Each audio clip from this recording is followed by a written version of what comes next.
Yeah, you can email me as always at todd@monkeytime.org. And we've got a lot of interesting things to talk about this week. Hi, Carol. You feeling better? Much better. Carol's feeling much better. She looks like she's alive. I did. I had a shower. Oh, you've had a shower. Always good for being alive. It looks a little irised up out here. I don't know if that's just the TV or what. Okay, so we've got to talk about this Amendment 1 thing and the John Locke Foundation. I mentioned this a few weeks ago.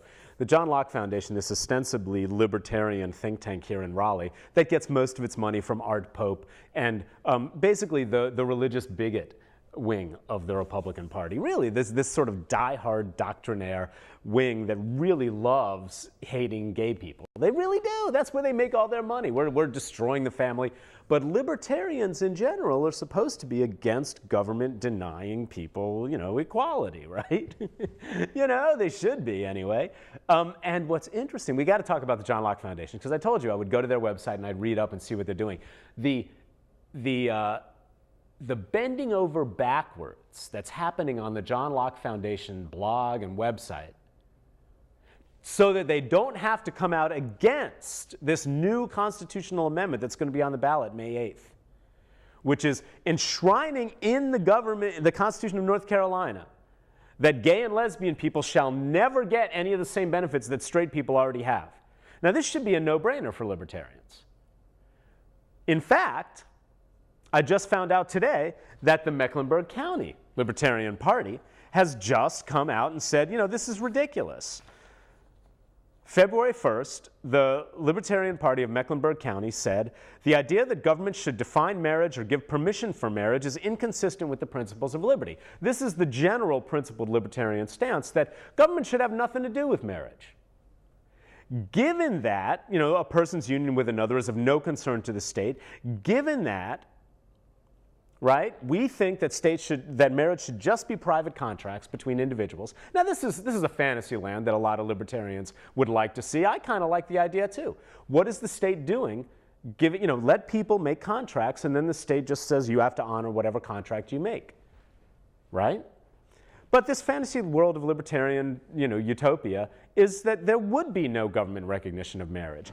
But given that what's on the ballot in May is the government deciding that that these people can't get it, but these people can, the Libertarian Party, it is in this spirit that LP MEC pledges its support for the Coalition to Protect NC Families, that's all NC families, these are the good guys fighting this Amendment 1, and its effort to defeat Amendment 1. We want to defeat Amendment 1 based on our understanding of libertarian principles. Government should not be doing this.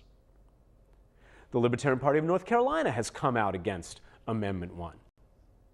Now, the John Locke Foundation, based here in Raleigh, this, fancies itself the libertarian think tank around here, is meanwhile consistently putting out messages that it supports Amendment 1. We're going to come back to that.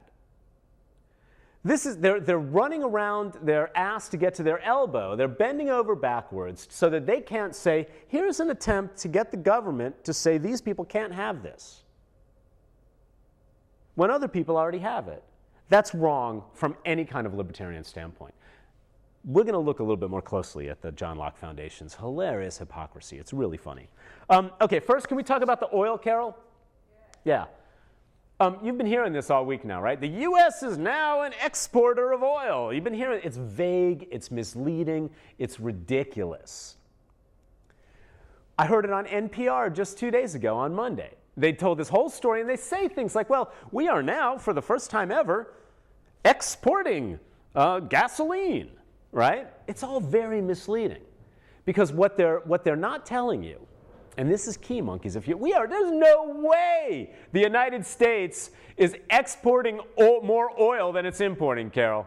Now, notice what I said, gasoline versus oil, right? These are important distinctions that's being lost.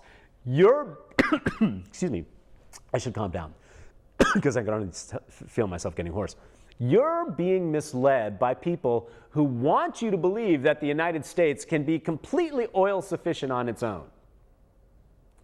What they want you to think is that we have now turned the corner and we are exporting more oil than we're importing. This is great for American energy independence, right? We can do it. Without things like, conservation. So here's what they're not telling you. Every time this comes up, they should be reminding you of this basic fact. And if anybody wants to object to this, there's the phone number, 996-6775, or you can email me, whatever, and we'll talk to you next week. But here's the basic fact. The United States is a huge consumer of crude oil imports. That has not changed. That will not change. We are a monster. We are the Cookie Monster of crude oil in the world. There's another one over in Asia right now, but right now there is no way we are ever going to change this, monkeys. Not until we go all solar and electric cows and, powered by our own farts when we ride around with our little fart mobiles with little helicopter things on our heads. Carol, I don't know where I got that from, but I like this idea. Everybody's got little pooter mobiles, We just pooter around on our own methane gas. Oh, man, I could totally see it happening. It's off-the-shelf technology right now, monkeys. Okay, maybe not, but this is never going to change. What has changed then? Well, we take some of this and refine it and process it and poot out a little bit. You see that little red pooted out thing? A little bit of refined end product exports. These are end products. This is not the crude that we consume massively. This is a small subset of that now for the first time, as we make these end product things, jet fuel, gasoline, the end products of that crude oil that we are so voraciously consuming. Not always, not all of it goes to this, right? But as we create these end products, and we use most of them, we are now exporting some. We're not using as much here because why, Carol? Because the economy tanked. That's one of the main reasons. There's less stuff going on in America, or was anyway until recently. So now, for the first time in a long time, of this small little amount of pooted out end product stuff, we get an even smaller amount that we are now able to send overseas.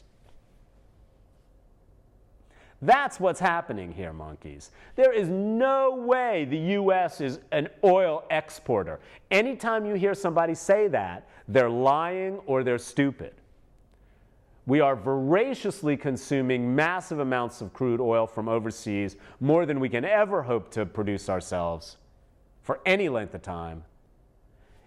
And now this little pooted out end product of these jet fuel, these refined fuels, we have a little bit left over that for the first time ever we're exporting. And this is being painted as this, by conservatives who don't want to do any kind of conservation, which is weird, as this glorious moment where America is now turning the corner in energy independence. It's a joke. As soon as this economy cranks up again, if it ever does, that export is going to disappear. We're going to still, that little bit of extra that we've got that we're now suddenly able to send overseas of the refined end products, which is a small subset of the crude, that's going to disappear. All right. Does that make sense, Carol? So don't you believe for a second, and I heard this on NPR Monday, and they was like, oh, we're exporting gasoline. And when people who don't follow this closely, and it doesn't take a whole lot to learn about these things. I mean, I don't know much about it, but I know enough to know that we're now a net exporter of gasoline is misleading for the vast majority of people. All right, let's move on. I don't want to talk about Israel and Iranian nukes, but let's do it really quickly. Okay, first of all, we lived with Russia having nukes, right? We did. Okay, we lived with the breakup of the Soviet Union. There's nukes all over there. There's lots of lost plutonium. Okay, yeah. Now, something about Iran is leading to this war beat for drums. And now is the time, monkeys. Now is the time to be calling Kay Hagan's office and say, I don't like this. How quickly we forget what war does to people. Israel should not even be thinking about bombing Iran. And anyone who says Israel should to keep them from getting a nuclear weapon is behaving completely immorally and strategically stupidly. I'm sorry, Israel doesn't have that right.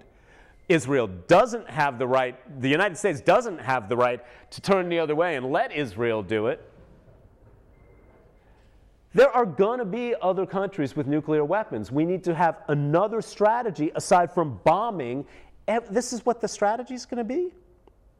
Iraq tried it, Israel bombs them. Iran tried it, Israel bombs them. Everywhere else, anyone else want to try it? We're going to bomb them. Israel and the U.S. proxy Israel is going to bomb you. That's our strategy for the future of the world. Anytime another country tries to get nuclear weapons from here on out, that's the strategy. That's a really stupid and immoral, but mostly strategically stupid strategy. It's just going to lead to more war. It's going to lead to more bloodshed.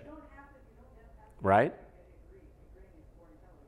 So, that to me, just positing that as baseline, which is what all the Republican Party candidates for president are doing.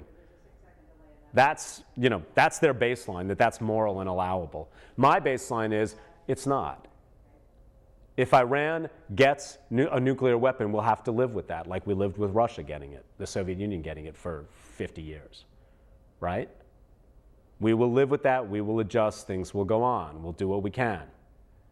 We got a call. Israel won't be the only country in the Mideast with a nuclear weapon now. Oh, whoops. Hi, you're on the air. Hi there. How's it going? Good. How are you? Okay.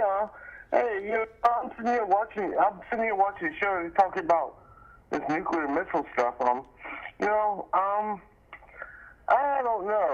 I don't know about that too much. Do you know if Israel got nuclear weapons? Yes, has for decades. They acknowledge it if you dig around a little bit, but they've never really. I think they just acknowledged it publicly for the first time. But it's completely common knowledge. The Israelis have had nuclear weapons for decades. Wow. You didn't know that, really? Well, I had a feeling that they had nuclear weapons. They denied it for the longest time, but anytime you see any article about the countries with nuclear weapons, Israel's right up there. And they're worried about Iran getting a nuclear weapon? Well, I mean, if Israel has them, then I just don't think we can bomb countries to prevent them from having nuclear weapons. I think we need to think longer term, more strategically. How do we deal with a world where more countries have nuclear weapons? And the idea that this is a sustainable solution, that the United States looks the other way while Israel bombs countries that get new nuclear weapons, is insanity to me. That's just completely insane. That's not going to work for much longer. Well, if they get if Iran gets a nuclear weapon, it's, to me, I don't think it's no real big deal because because what are they going to do? They're going to threaten to bomb each other? The idea that I'm with you. I think we would live with it. We would deal with it. We would work with it. It would put Iran in a much stronger position diplomatically, which we'd have to deal with, like we did with Russia or the Soviet Union at the time. I mean, these are things that here's the key that the Republicans keep using and the bigots against the Iranian people keep using. And they say they make a distinction between the Iranian people and the government, but they really don't. They really don't. They're ready to bomb a country again. They're ready to do to Iran what we did to Iraq, destroy a country, kill hundreds of thousands of people, right? Displace hundreds of thousands more. That's what Newt Gingrich, Rick Santorum, and a bunch of Democrats want to do now too. Well, he's not really a Democrat, but all of them are ready to do this. They're ready to start bombing another country that never attacked us preemptively. They're ready to do it all over again.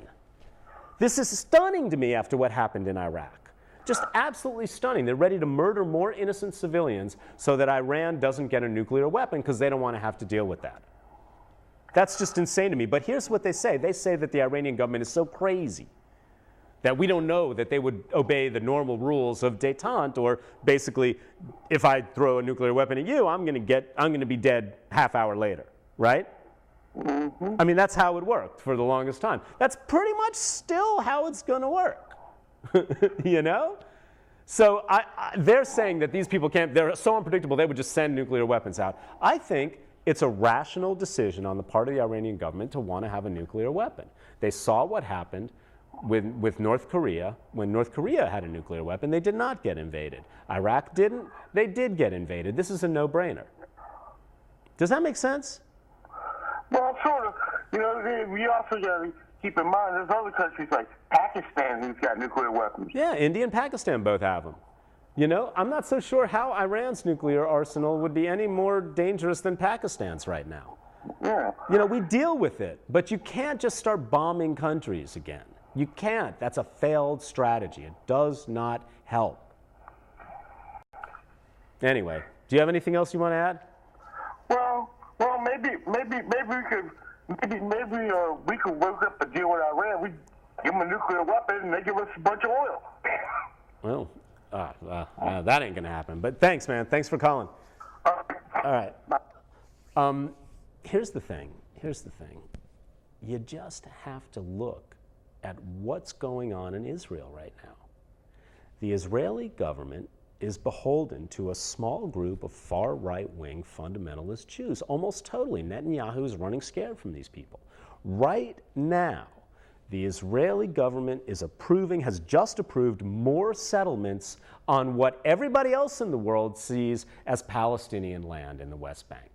There is a new renewed push for settlements, Jewish settlements, which the right-wing fundamentalists in the United States, the Christian fundamentalists, love that. Yeah, get the Jews to build all their land on the West Bank and raise more Palestinian homes and steal more water. That's what's happening right now on a daily basis. If you are not aware of what the situation looks like from the Palestinian perspective on the ground in the West Bank right now, as the Israeli Netanyahu's like, yeah, let's build more settlements. And the religious fundamentalist Jews over there, they're going nuts. Yay, let's build more settlements. It's a constant encroachment. How would you feel? So that's the background here. And instead of dealing with that problem that they're causing, the Israeli government is causing by continued settlements on land that nobody else in the world thinks is theirs, that belongs to the Palestinian people, until you see that as part of the background here, you're really missing the whole point. Rather than deal with that, the Israeli government, Netanyahu's like, can't let Iran, look over there, Iran's going to get a nuclear weapon, they're going to come after us, you know. We got to bomb them first. The only thing that's making Israel think twice about this right now is Iran has the capability of fighting back. I'm sorry, I don't think Israel should be allowed to bomb countries anytime they get close to nuclear power. There's just no way, and I'm not even talking just from a moral perspective, from a strategic perspective, it's stupid. It does not help. All right. It's going to happen. Other countries are going to get nuclear weapons, countries in Muslim control, or Arab control, or Persian control, whatever. It's gonna happen. We need to start planning for that world now. And this rogue state of Israel saying, we're gonna just go ahead and bomb another country that hasn't attacked us, right? I know, there's all kinds of other Palestinian stuff in Hamas and all that. We know. But just crossing that line and sending missiles into Iran. Just because they're working on getting nuclear power that could be used in nuclear weapons. Nope. Stupid. Not going to help. You want to talk about the roller girls real quick? Oh, the Carolina Roller Girls, back to local.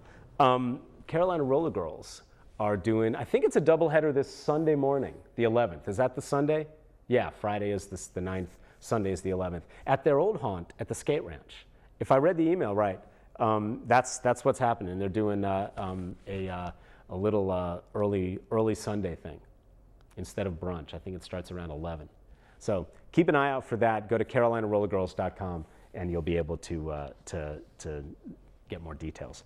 Okay, so just let's go back to the John Locke Foundation here. So we've got the Mecklenburg County Libertarian Party and the North Carolina Libertarian Party saying, you know what, it's not right that we're voting on something. Is this good, Carol? Raise it up just a tiny bit. Okay. A little bit more? Okay. There you go. Okay. It's not right that we're voting on, government gives all these goodies to straight people right now. Now, the libertarian argument, here, let me raise it up just a little bit more. The libertarian argument is that, you know, government shouldn't be worried about marriage. But it is now. Forget the libertarian fantasy world where, marriage is completely independent of government. Right now, we've got a situation where all kinds of goodies are flowing to straight people through the government recognition of marriage. Now, this is all the stuff that if Amendment 1 passes, this anti-gay amendment passes, that is going to start being attacked, like wills between gay and lesbian couples, long-term couples. All this is going to be attacked by the right-wing lunatics now who hate gay people. They're not going to stop here at no marriage. They're going to go after everything else. There's going to be family members that will be able to contest wills where one long-term gay partner or lesbian partner, has bequeathed something to their other partner, and there's going to be attacks on that, all kinds of legal attacks on that stuff. The house they live in can come under attack, all their possessions.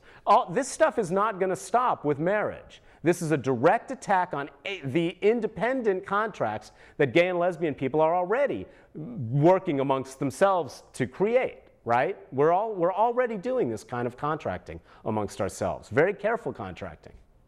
But if this Amendment 1 passes, where it codifies only, government can only do all this, it's going to hurt a lot of that independent stuff that's already happening between gay and lesbian people, the contracts that gay and lesbian people are making amongst themselves. But in the fantasy land of the John Locke Foundation, particularly Dr. Roy Cordato, I love this guy, he's great. Marriage and state should be separate, he says, but they're not. And so instead of saying if the government is giving all these goodies to straight people, basic equality under American law requires the government to also get out of the way, stop interfering with gay and lesbian people getting those same benefits.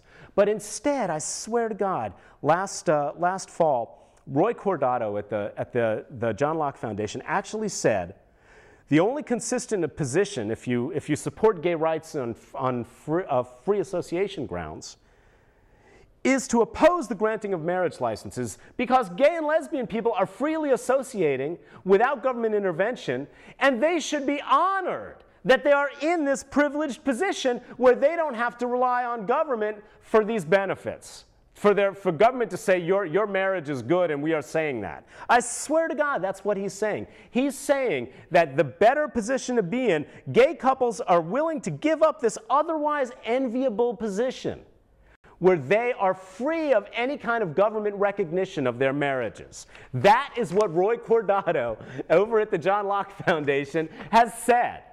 That because in his libertarian dream world, government should be out of all kinds of marriage at all, gay and lesbians should ignore the fact that most of the population, the straight population, gets all these goodies, and they should be honored that their unions, their contracts have no government intervention at all.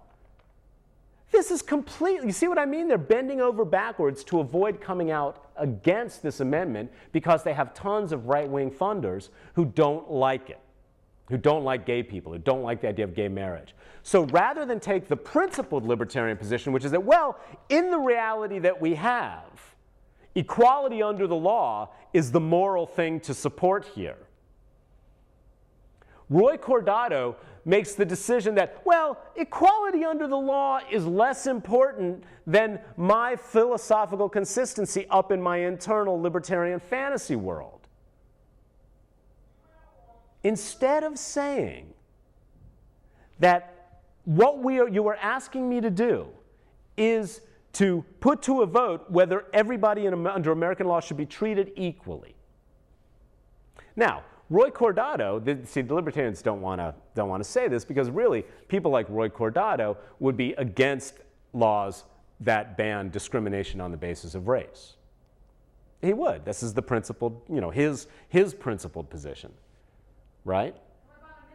There should be no government rules banning discrimination on the basis of race. That's a principle. I'll bet you Roy Cordato would have to say and come out in favor of that. It'll be interesting to see what he says. If you push it that far, you get into such an area where nobody wants to support the Locke Foundation. So he hides it. He's hiding, right? What he's saying is that basic civil equality under the law should be put to a vote. That's what he's saying. And he's completely ignoring the fact that all these goodies are flowing to straight people. and saying gay people should be honored, that they are free of government encumbrance, ignoring what's going to happen if Amendment 1 passes to those contracts that gay and lesbian people are freely engaging in right now. They're going to be under attack next. How much time? 30 seconds. All right. What did you want to say?